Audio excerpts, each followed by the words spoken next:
I know you're all kind of sick and tired of installing and buying and learning new plugins, and it's kind of the same for me. But there's a new plugin I want to show you. Please don't get mad, okay? It's by a German company, and by the way, I'm not affiliated. It's not a sponsored video or anything like that. It's a new German company, and this is there's no iLog. It's only 22 bucks. It has a great interface. It looks great. It sounds great, and it's about generating kick drums. And to be specific, it's about precise kick drums. We all know how important it is to have precise kick drums in our tracks, right? It's actually the most important thing ever, besides, you know, side chaining. So this is how it looks like. And the first thing I want to show you is that you can resize this interface to any shape. That's pretty great, in my opinion. So there are no limitations to that. And inside of this plugin, you have our usual suspects. We have a pitch envelope here, right, going down in pitch. And we have a gain envelope to shape actually the volume of the kick drum. But there are some specific things in there that are unique to this plugin. And the first one is, I want to show you how it sounds like. So this is the kick drum here. So the first thing I want to show you is actually, we have these nodes here, right? And we can create new nodes by just double clicking here and move this around, double clicking to remove. You can also change the slope to any position. So it's pretty neatly to interact with this. But let's call up here kick 2. And this is how kick 2 looks like. And sometimes you have to align the kick drum to your bass, right? And then you align the bass sound with your kick drum sound and everything fits together. And then you think, maybe let's change actually the attack phase of the kick drum here, right? And you can see the whole phase, the whole tail shifts around. So you have to redo the aligning every time you change something here to these nodes, right?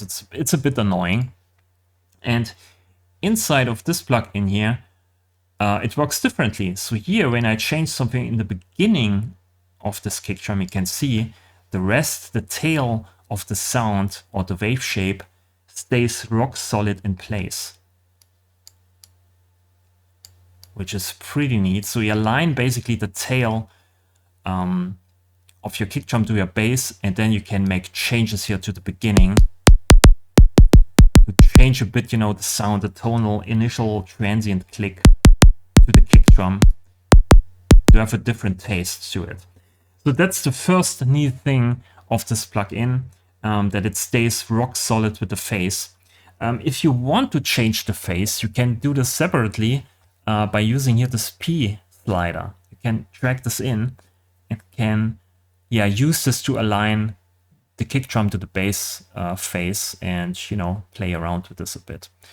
So separately sliders for frequencies and the phase, and also the gain, of course. So the gain amplitude has also some specific things to it. So let's say we have this pitch envelope, right? So we travel here through all these frequencies down to the root frequency. So we touch here a lot of frequencies in here. And if we switch over to the gain envelope here, we also see this here reflected at these overlays or these tooltips. We can say at this point in time here, we are at G#3 or 203 Hertz. And if we go here, right, we go up in frequency, and here we go down in frequency. So this kind of note here also represents kind of the amplification of certain frequencies. So, so if we amplify the kick drum at this position or decrease the volume at this position, we get rid of certain frequencies in loudness, and this is reflected down here in this spectrum analyzer. You can see here then how it looks like then, the frequency distribution. So we can get rid here of some of the 200 Hertz frequencies, or here 100 Hertz frequencies. I can see here 100 Hertz goes away or goes down. And yeah, you can basically shape the kick drum and see how it looks like in your frequency distribution. Also, indirectly, you can shape this curve down here. So you can put a note on there and you can see, I want to amplify everything that's down here at 35 Hertz, the low end, right? And you can see it shapes basically here the amplitude envelope indirectly. And when we amplify here the low end, of course, it amplifies only the tail because that's where the low frequencies are. And it decreases the volume of all the initial parts of this kick drum because that's where all the high frequencies are. You know, you remember the pitch envelope here, right? So this is kind of an indirect way of shaping your amplitude envelope or shaping your kick drum in general. It's actually not a post-process EQ attached on. It actually changes the synthesis. So this is pretty genius in my opinion. Also, on top of this, we have here at the top an auto function or auto gain feature. If we switch this on, this synthesizer makes sure that the sine wave actually peaks at exactly -1 dB. We can also put this here to 0 dB. And again, this is not a limiter or any post-process attached on. It's actually baked into the synthesis process. It just makes sure that the sine wave never exceeds 0 dB. So it's not like a limiter where you put a limiter on or maybe a clipper or anything like that and you introduce a lot of overtones or harmonics or anti-aliasing or artifacts or anything like that. It's just baked into the synthesis process. So this is a very neat way of treating this actually. But there's one downside to this plugin I have to mention, and that's that there are no layers. It's just one pure sine wave generator. It's just one oscillator basically. There is not something like in Kick 2 here where you have here like a click layer, click 1, click 2, or click 3.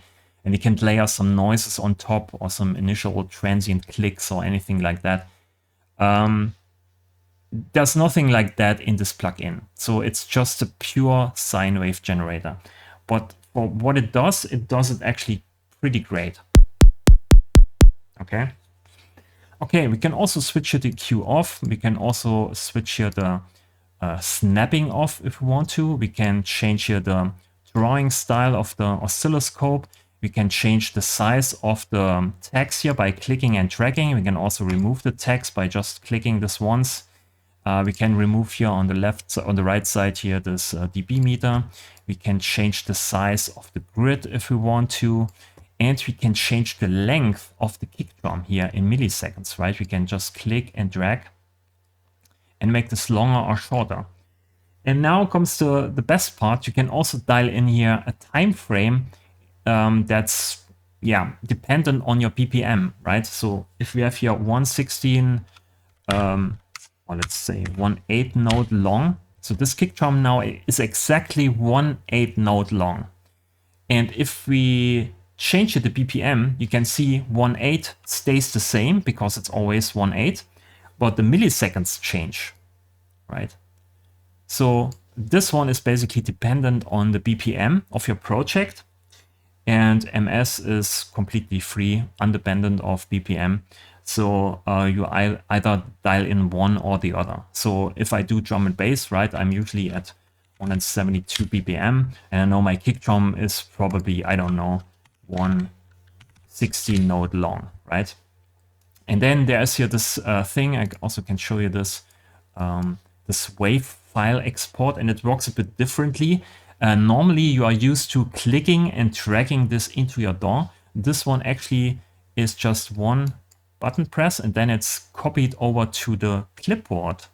And now we can go over here and maybe use an audio track and position here our marker inside of Bitwig, and then use Control and V to paste it in like this.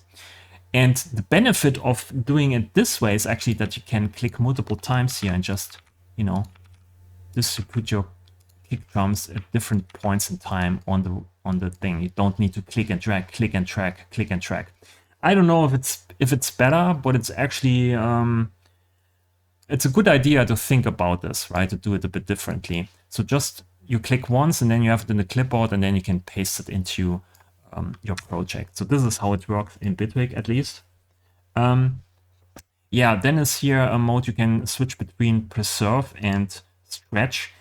And preserve actually extends only the workspace. So we can change it the length, I think, right? You can see the kick drum stays basically in the same length, but then your workspace increases, and I think also the wave file increases in length. Let me put this here. Put this on there. Yeah, you can see now here the kick drum basically stays the same, 116 note, but the wave file increases. The workspace increases. That's basically what they mean with this. But I put this most of the times on stretch here, and then dial in here my length, 116. Put it there. Nice. So yeah, so this is how it works. Then there's here also this ABC thing. So we can say we have one kick drum here at A. We kind of like it, and then we can copy this over to B. Then you go switch to B, and then you make some changes, and then you can quickly compare these two kick drums. Also undo and redo. So all kinds of things. There are also some presets in here. If you click the logo, you can save some presets if you want to. It probably needs some redesigning here of this part. It looks a bit loose in my opinion, but it kind of works. I also saved here some presets already. You also have some settings here. You can also save an initial state. I only knew this from Bitwig. You can do this in Bitwig, but here you can also do it with the VST itself. So you can dial in maybe a kick drum you like and then say, this is my initial kick drum or my initial state, and then you go from there always. Also some options here, you can see it. Yeah, that's about it. So like I said, the only downside for me is actually there are no layers in here, but maybe it's not needed. You can also layer inside of your DAWs something on top. I can also show you this here quickly, how I do it. So this is here the kick drum, right? And here you can use, let's say, something completely stupid, and you can use a tool device, or not a tool device, a test tone device. And the test tone device generates just a test tone, but we can switch this here to, let's say, white noise, right? And you have a mix knob here, so you can pull up here the volume, and then you put here, let's say, an envelope follower on that. Make it pretty quick. And every time you trigger this, you bring in the mix.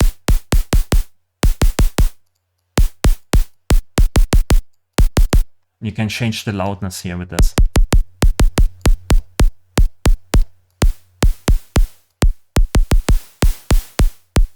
If you want to, you can just put this here into a chain device and then whatever, put an EQ on this if you want to. EQ. You probably want to have this on here, right? Instead of this, we bring the mix down here, bring the mix down up here, then modulate this. And here you can EQ.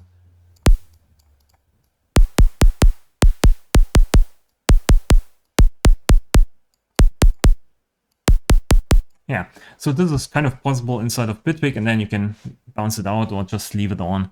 That's how I did it. You can also generate kick drums, not only kick drums, but you can also generate snare drums. I did something yesterday.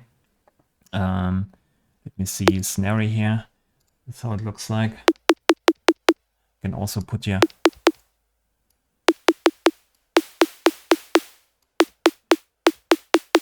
and then maybe some kind of clipper on the end.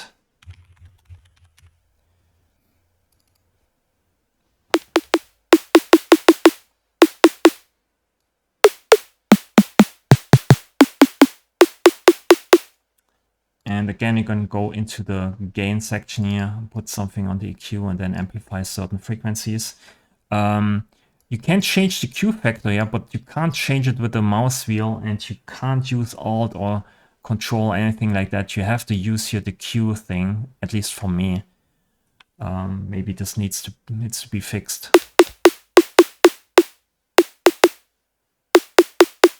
Right, so you can also make some bottom ends of snare drums with this, and then layer a bit of noise on top, and you get a perfectly nice synthesized snare drum. So yeah, I put the link in the description below. This is the website here. They have only 2 plugins. They have also an oscilloscope here. which is pretty neat and looks like the same as this one here. It's only $4. This one here is $22, the KickDrum synthesizer. Like I said, I'll put you the link in the description below. Leave a like if you like the video, subscribe to the channel, and I would say thanks for watching and see you in the next video. Bye.